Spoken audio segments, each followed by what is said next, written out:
The official title today was very grown up. The title today of the talk was, how shopper marketing will build your business. And really, the real title today is, so what's love got to do with it? And I hope you all can kind of hear Tina Turner in there as she does that. Oops, I need this, don't I? And that's what we're going to talk about. We're going to talk about, and Cynthia actually just said it in the intro, what happens when you've got great love, but it may or may not translate into value. And we're going to talk about some of the things we've learned really about in the past 5 years about this very topic.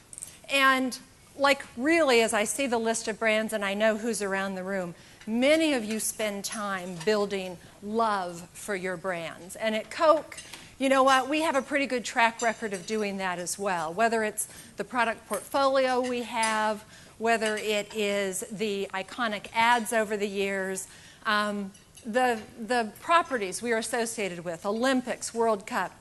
There's a lot to love, actually, about many of the brands that we work on. And this love process has been going on for really quite a long time, even well before 1946 was on this poster. We've been in the love business for many, many, many years. By the way, anybody recognize who that is, just for fun? A trivia fact. Anyone know? Anyone want to guess? It's a very, very, very young Marilyn Monroe. So close. So very young. And brown hair, by the way. But yes, it's just a little trivia fact. But we have been in the love business for a long time. And guess what? And I'm not kidding here, actually. You're going to think I'm kidding. We actually have a formula where we measure love. Now, it's kind of like our secret formula. It's actually not that. But we actually have a metric that derives how people love our brands. And our marketers follow that for the health of the business. So we actually have a love score. Many of you, by the way, have a love score. You may not call it that. You may call it one of these or something similar.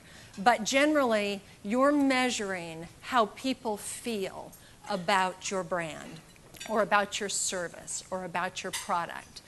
You're measuring, when people hear it, where they fall on the spectrum relative to the competition. So, quite frankly, I think many, many people in the room are part of the business of building love. The great news, and I don't know if you guys heard our results this morning. Coke just announced some pretty good first quarter results. And so the positive news is continuing.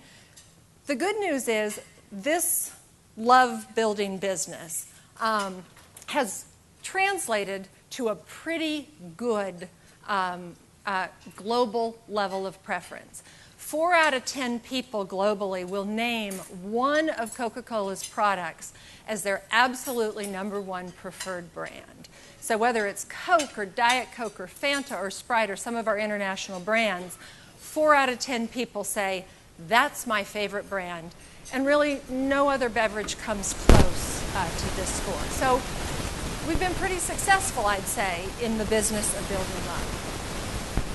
But about 5 years ago, when this whole area of shopper marketing started to kind of begin for us, or bubble up, I said that, Cynthia said, pun intended.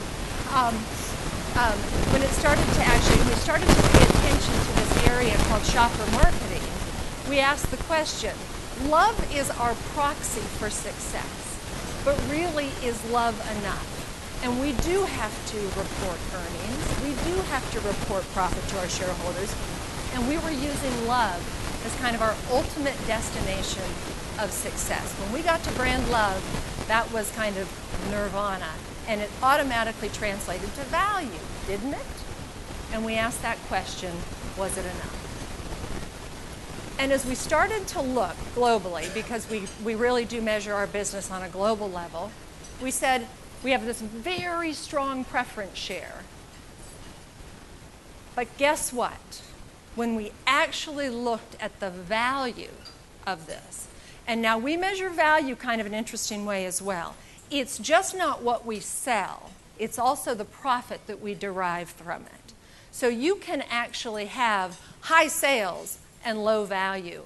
And so it's this kind of blended profitability, because if you give away your product, you're not actually deriving a lot of value from that love. But still, we saw that there was almost a 10-point gap between people who loved us and people who were willing to actually, 25% less, were not actually participating.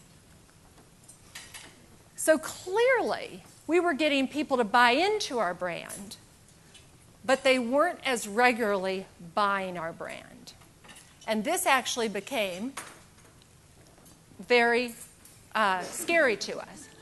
Because as we started to look at brands that people really loved, that were engaging, that people said, oh, I'm kind of interested in that. You know, if you kind of go back, the world is littered with some brands. I mean, come on, who doesn't love the sock puppet? I mean, I want my own. I think they're on eBay. I think you can get them these days. But we did not want to be a brand that you love, but nobody purchased. And this actually began what we refer to at the Coca-Cola Company as our shelf-savvy movement. Now, oftentimes we trip over these words. I'll admit to you, we say shelf-savvy movement. But it was the burning platform, this gap that we had. And it became compelling and important to us to close that gap. So what is shelf-savvy? Because you hear shopper marketing quite a bit. And the issue is, shopper marketing comes with a little bit of baggage. It's kind of the POP that goes in store.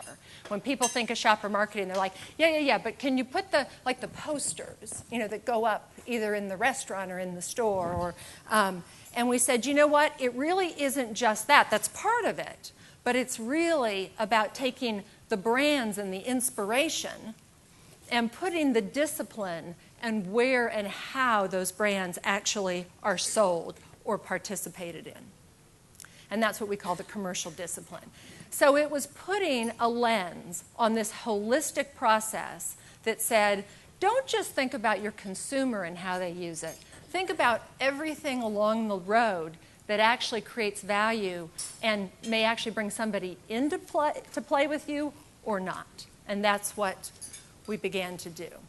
It was quite simple. We thought if we could create a very compelling shelf-savvy process, that would actually result in taking that brand love that our marketers work so hard to build and translate that into brand value at the shelf.